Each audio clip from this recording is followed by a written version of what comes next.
حي على الفلاح.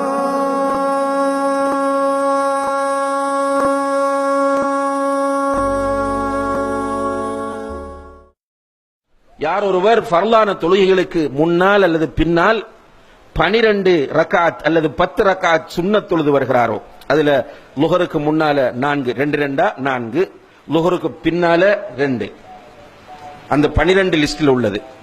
அதே போன்று மகரிபுக்கு பின்னால 2 8, இஷாவுக்கு பின்னால 2 10, ஃபஜ்ருக்கு முன்னால 2 12. இதிலே லுஹருக்கு முன்னால 2 தொழலாம் என்று ஹதீஸ் வருகிறது.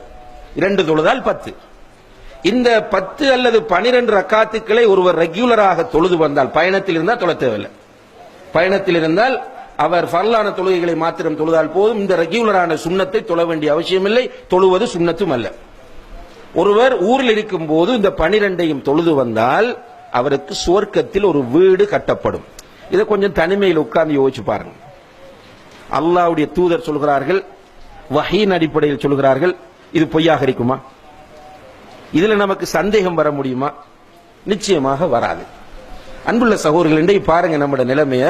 நம்ம 12 சுன்னத்தை பத்தி பேசிட்டு இருக்கிறோம். நம்ம இப்ப பேசுற டாபிக் என்னன்னு கேட்டால் 12 ரக்காத் சுன்னத். ஆனால் நம்மில் பெரும்பாலானவர்களுக்கு 5 நேர தொழுகையே இல்லை. இன்னா லில்லாஹி வ இன்னா இலைஹி ராஜிஊன். என்னதான் மனசுல நினைச்சிட்டு வாழ்ந்துட்டு இருக்கிறோமோ தெரியல. இந்த தொழாம வாழ்ற சகோதரர்கள் மனதில் எதை நினைத்து என்ன நினைக்கிறாங்க என்று உண்மையாக அவர்களே ஒரு தரம் மீட்டி பார்க்க வேண்டும். நான் தொழாம வாழ்றேனே, நான் என்ன நினைச்சிட்டு இருக்கிறேன்? அல்லாஹ் இல்லையா? குர்ஆன் ஹதீஸ் பொய்யா? மௌத் என்பது பொய்யா? கபருடைய வாழ்க்கையை நான் ஈமான் கொள்ளவில்லையா? மறுமையிலே அல்லாஹ் என்னிடம் முதலாவது கேட்க போகிற கேள்வி தொழுகை தொழுகை என்று சொல்கிறார்களே, இது பொய்யா? தொழாதவர்களுக்கு அல்லாஹ் சக்கர் என்ற நரகத்தை தயார் செய்து வைத்திருக்கிறானே, இது பொய்யா? கொஞ்சம் யோசிச்சு பார்த்தாங்கன்னால் அவர்களுக்கே அவர்கள் செய்யக்கூடிய அசிங்கம் புரியும். அல்லாஹு தஆலா எவ்வளவோ நிஅமத்துகளை தந்திருக்கிறான் சகோதரர்களே. அல்லாஹ் தந்திருக்கிற நிஅமத்துகளை எண்ண ஆரம்பித்தால் நம்மால் எண்ணி முடிக்க முடியாத அளவு நம்முடைய சொந்த வாழ்க்கையில் அல்லாஹ் நிறைய நிஅமத்துகளை தந்திருக்கிறான். தேவண்டா உட்கார்ந்து பட்டியல் போட்டு பாருங்கள். உங்களோட 2 கண்ணும் கெட்டு போகும்போது கண்ணின் பெருமதி உங்களுக்கு புரியும். உங்களுடைய 2 கிட்னிகளும் பழுதாகும் போது அல்லாஹ் தந்திருக்கிற கிட்னியின் பெருமதி உங்களுக்கு புரியும். ஏதாவது ஒரு இடத்தில் எலும்பிலோ சதையிலோ எங்காவது ஒரு இடத்திலே கேன்சர் என்று ஒரு நோய் உண்டாகும் போது அந்த ஆரோக்கியமான நிஅமத்தின் பெருமதி நமக்கு புரியும். அல்லாஹு தஆலா தந்திருக்கிற நிஅமத்துகளை எல்லாம் அனுபவித்துக் கொண்டு ஒரு நண்பன் உங்களிடத்தில் சில உதவிகளை வாங்குகிறான். அந்த நண்பன் ஒரு கட்டத்தில் உங்களுக்கு ஒரு பிரதிபகாரம் செய்ய தவறும் போது நன்றி கெட்டவன் என்று அவனையும், நீங்கள் ஒருவனுக்கு ஓட் போடுகிறீர்கள், அந்த ஓட் போட்ட அவன் உங்களுக்கு சேவை செய்யாத போது அவனை நன்றி கெட்டவன் என்று திட்டுகிற நீங்கள், உங்களுடைய மனைவியை நன்றி கெட்டவள் என்று திட்டுகிற நீங்கள், உங்களுடைய ரப்புக்கு நன்றி உடையவர்களாக இருக்கிறீர்களா கெட்டவர்களாக இருக்கிறீர்களா என்று தொழாதவர்கள் கொஞ்சம் யோசித்து பாருங்கள். கண்ணியத்திற்குரிய சகோதரர்களே, தொழாதவர்களுடைய நிலை மறுமையிலே மிக பயங்கரமானது. தொழக்கூடியவனுக்கு அல்லாஹ் வயல் என்ற நரகம் என்று சொல்கிறான். நல்லா யோசிச்சு பாருங்க. ஃபவைலுல் லில் முஸல்லீன் அல்லதீன ஹும் அன் ஸலாத்திஹிம் சாஹூன் அல்லதீன ஹும் யுராஊன். தொழுது கொண்டு தொழுகையிலே பொடுபோக்காக இருக்கிறவர்கள், மற்றவர்களுக்கு காட்டுவர்களாக தொழுகிறவர்களுக்கு வயல் என்ற நரகம் என்றால் தொழாதவனுடைய நிலையை கொஞ்சம் யோசித்து பாருங்கள்.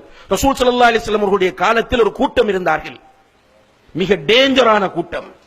ரசூல் ஸல்லல்லாஹு அலைஹி வஸல்லம் அவர்களுக்கு நிம்மதியை கெடுத்த கூட்டம். உங்களுக்கு தெரியும் அவர்கள் யார் என்று? ரசூலுல்லாஹி அலைஹி வஸல்லம் அவருடைய மனைவியின் மீது களங்கத்தை உண்டாக்கிய அந்த கூட்டம். ரசூலுல்லாஹி அலைஹி வஸல்லம் அவர்கள் வெளியூருக்கு போயிருந்த நேரத்திலே அவர்களுக்கு சதி செய்வதற்காக ஒரு பள்ளிவாசலை அமைத்த கூட்டம். யார் அவர்கள்? முனாஃபிக்குகள். இந்த முனாஃபிக்குகளை பற்றி அல்லாஹ் குர்ஆனில் சொல்லும்போது ஃபி தர்கில் அஸ்பலி மினன் நார், நரகத்தின் அடித்தட்டில் அவர்கள் இருப்பார்கள் என்று அல்லாஹ் சொல்கிறான். நரகத்தின் அடித்தட்டில், அதாவது காபிர்களை விட கேவலமானவங்க முனாஃபிக்குகள். கண்ணியத்திற்குரிய சகோதரர்களே, இந்த முனாஃபிக்குகளும் ரசூல் ஸல்லல்லாஹு அலைஹி வஸல்லம் உடைய காலத்தில் தொழுதான்.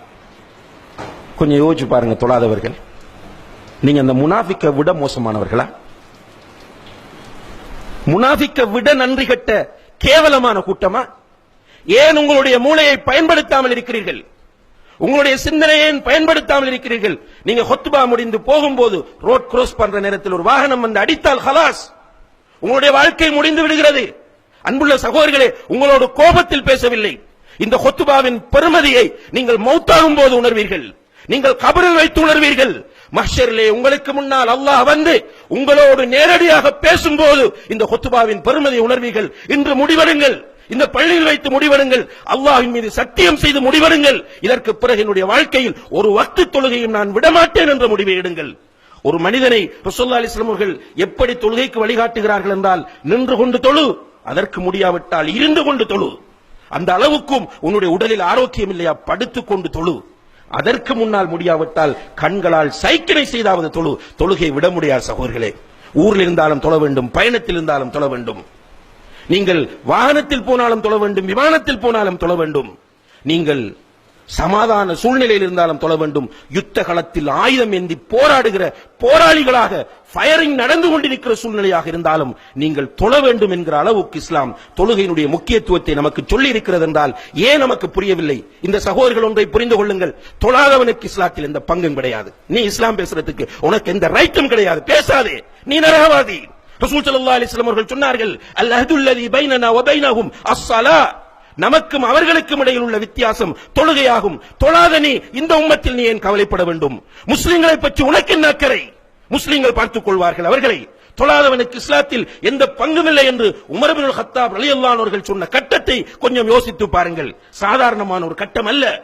உமர் ரலியல்லாஹு அன்ஹு அவர்கள் ஹிஜ்ரி 23வது ஆண்டு அவர்கள் கலீஃபாவாக இருக்கும் போது இமாமத் செய்வதற்காக சுபஹுடைய நேரத்திலே முன்னால் செல்கிறார்கள். சஃப்புகளை ஒழுங்குபடுத்தி விட்டு தக்பீர் கட்டும் போது பின்னால் இருந்த ஒருவன் சரமாரியாக அவர்களுடைய முதுகிலே ஒரு கூரிய ஆயுதத்தினால் குத்துகிறான். 6-7 தடவைகள் முதுகிலே குத்து விழுந்து விட்டது. உமர் ரலியல்லாஹு அன்ஹு அவர்கள் கீழே விழப்போகிறார்கள். இமாம் தக்பீர் கட்டி நின்ற இமாம் கீழே விழப்போகிறார்கள். பின்னால் இருந்த அப்துர் ரஹ்மான் இப்னு அவுஃப் ரலியல்லாஹு அன்ஹு கையை பிடித்து முன்னாலே இழுத்து விட்டார்கள் இமாமத் செய்யுமாறு. மக்கள் அவர்களை தூக்கிக் கொண்டு செல்கிறார்கள். வீட்டில் வைத்து அவசர சிகிச்சை நடக்கிறது. அவசர சிகிச்சை நடந்து கொண்டிருக்கும் போது மயக்கம், அவங்க யாதில்லை. உமர் ரலியல்லாஹு அன்ஹு அவர்கள் கண் விழித்து பார்க்கிறார்கள். நிறைய சஹாபாக்கள் சூழ்ந்து கொண்டிருக்கிறார்கள். அந்த நேரத்திலே முதலாவது கண்ணை திறந்தவுடனே அமீருல் முஃமினீன், ஹலீஃபா, ஜனாதிபதி ஃபர்ஸ்டா கண்ணை திறக்கிறார் மயக்கத்திலிருந்து. என்ன பேசணும், அவருக்கு என்ன சொல்லணும்? இப்னு அப்பாஸ் ரலியல்லாஹு அன்ஹுமா பக்கத்தில் இருந்து அவரை பார்த்து சொன்னார்கள், அமீருல் முஃமினீனே, நீங்கள் இன்னும் சுபஹு தொழவில்லை என்றார். அல்லாஹ் அக்பர். உமர் ரலியல்லாஹு அன்ஹு அவர்கள் நான் இருக்கிற நிலை என்ன என்று டென்ஷன் ஆகல. அவங்க கேட்டாங்க, மக்கள் தொழுதுட்டாங்களான்னு கேட்டாங்க. கேட்டுட்டு தயமும் செய்து உடம்பிலிருந்து இரத்தம் ஓடக்கூடிய நிலையில் சுபஹு தொழுகை நிறைவேற்றி விட்டு சொன்னார்கள், லா ஹவ்வ ஃபில் இஸ்லாமி லிமன் தரக்க ஸலா, தொழுகையை விட்டவனுக்கு இஸ்லாத்தில் எந்த பங்கும் கிடையாது என்றார்கள். எனவே கண்ணியத்திற்குரிய சகோதரர்களே, உங்களை அல்லாஹ்வுக்காக நேசிக்கிறோம். நீங்கள் யார் என்று நமக்கு தெரியாது. மூமின்கள் என்கிற வகையில் ஜும்மா தொழ வந்திருக்கிறீர்கள். உங்களில் பெரும்பாலானவர்களுக்கும் நம்மை தெரியாது. நாம் கலிமாவின் அடிப்படையில் ஒன்றுபட்டவர்கள். உங்களை அல்லாஹ்வுக்காக நேசிக்கிறோம். அந்த நேசத்தின் வெளிப்பாட்டால் சொல்லுகிறோம், இன்றிலிருந்து நீங்கள் தொழுங்கள். ஒரு கஷ்டமான விஷயம் அல்ல, ஒரு சவாலாக எடுங்கள். நீங்கள் அல்லாஹ்வின் மீது தவக்குல் வைத்து அல்லாஹ்வை பயந்து அவனை நேசித்து நீங்கள் இந்த தொழுகையை தொழ வேண்டும் என்ற உறுதியான முடிவு எடுப்பீர்களாக இருந்தால் அல்லாஹ் உங்களுக்கு அதை இலகுபடுத்துவான் இன்ஷா அல்லாஹ். அதுக்கு பிறகு உங்களுடைய வாழ்க்கையில் ஏற்படக்கூடிய மாற்றங்களை நீங்கள் உணர்வீர்கள். எல்லாம் வல்ல அல்லாஹு தஆலா தொழுகையை நிலைநாட்டி ருக்கு செய்யக்கூடியவர்களோடு ருக்கு செய்து மறுமையிலே அல்லாஹுக்கு சுஜூத் செய்யக்கூடிய பாக்கியத்தை நாம் எல்லோரும் பெறுவதற்கு அவன் தௌஃபீக் செய்வானாக. வ ஆகிரு தஅவானா அனில் ஹம்துலில்லாஹி ரப்பில் ஆலமீன்.